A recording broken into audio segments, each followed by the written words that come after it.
এটা কি গো মা? সেই মটর? হ্যাঁ, মটরটা সেদ্ধ হলো? হ্যাঁ সেদ্ধ হয়েছে, দেখ এই দেখেছিস? হচ্ছিলই না। আর এটা কি দিয়ে রেখেছো তেলের মধ্যে? একটা ইলাইচি দিয়েছি থেতো করে।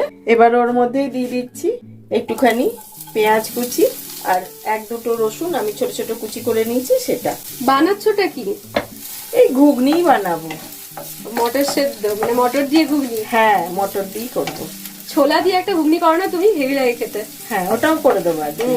ইউজুয়ালি ছোলা দিয়ে ঘুগনি হয় না, মানে মটরের ঘুগনি মানে আমরা মটর ভাবি আর কি, বাট মম একটা ছোলা দিয়ে স্পেশালি আমার জন্য করে, কেন কি আমি ছোলা খেতে খুব পছন্দ করি।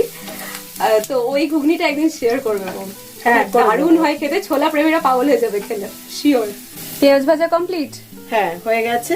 একটুখানি জিরে দিয়ে দিলাম, জিরেটা দিয়ে অল্প একটু নেড়ে নিলাম, নেড়ে নিয়েই এইবার দিয়ে দিচ্ছি আদা রসুন কাঁচা লঙ্কা টমেটোর পেস্ট আর একটু পেঁয়াজও দিয়ে দিয়েছি, তাহলে গ্রেভিটা না ভালো ঠিক হবে। দুটো ফর্মে পেঁয়াজ যাচ্ছে হ্যাঁ তার হ্যাঁ মানে। হ্যাঁ। এবার মশলা দেব, লবণ দিয়ে দিলাম, হলুদ, বেসিক মশলা যেটা কাশ্মীরি, হ্যাঁ জিরে তবে একটু কম কম দিতে হবে, ধনে ওই ম্যাজিক কিউব সেটা দিয়ে দিচ্ছি, সেজন্য লবণটা হিসেব করে দিতে হবে, এর মধ্যে না খুব লবণ থাকে। বাহ, একটা চিকেন টেস্ট আসবে। হ্যাঁ, আর এটা ধুয়ে একটুখানি জল এখন দিচ্ছি, লাগলে পরে দেব। আমার আবার ঝোল ঝোল ভালো লাগে। আমি ঝোলগুলোই খাই চেটে চেটে। হ্যাঁ, ঘুগনির ঝোলটাই হচ্ছে ওজি। এইবার কষাতে হবে, তা না হলে না পেঁয়াজ রসুনের একটা কাঁচা গন্ধ বার হবে। একটা ভালো গন্ধ হচ্ছে অলরেডি। তেল ছেড়ে এসছে তো, মনে হচ্ছে হয়ে গেছে। হ্যাঁ, এই দেখ তেলগুলো ছেড়ে এসছে, এটা খুব সুন্দর ভাজা হয়ে গেছে কষানোটা। এইবার আমি আলু মটরের সাথে সেদ্ধ করে রেখেছিলাম সেটা দিয়ে দিচ্ছি।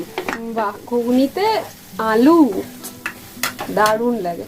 আর এর সাথেই দিয়ে দেব এই যে সেদ্ধ করে রেখেছি মশলা দিয়ে সেই মটরটা, সব রকম মশলা দিয়ে। হ্যাঁ, দিয়ে দিচ্ছি ধনেপাতা বাটা আর সামান্য একটু গরম মশলার পাউডার দিয়ে দিচ্ছি। খুব ভালো করে মশলার সাথে মিশিয়ে নিয়ে 3-4 মিনিটের মতন ফুটিয়ে নেব। বাহ, তাহলেই রেডি। তাহলেই রেডি। দারুণ একটা গন্ধ বেরোচ্ছে। হয়ে গেছে? হ্যাঁ হয়ে গেছে, মানে একটুখানি টেস্ট করে বল কেমন হয়েছে। গন্ধতেই মন ভরে যাচ্ছে গো। ফুদিয়ে খুব গরম। দারুণ, কথা হবে না, জাস্ট কথা হবে না, অসাম হয়েছে।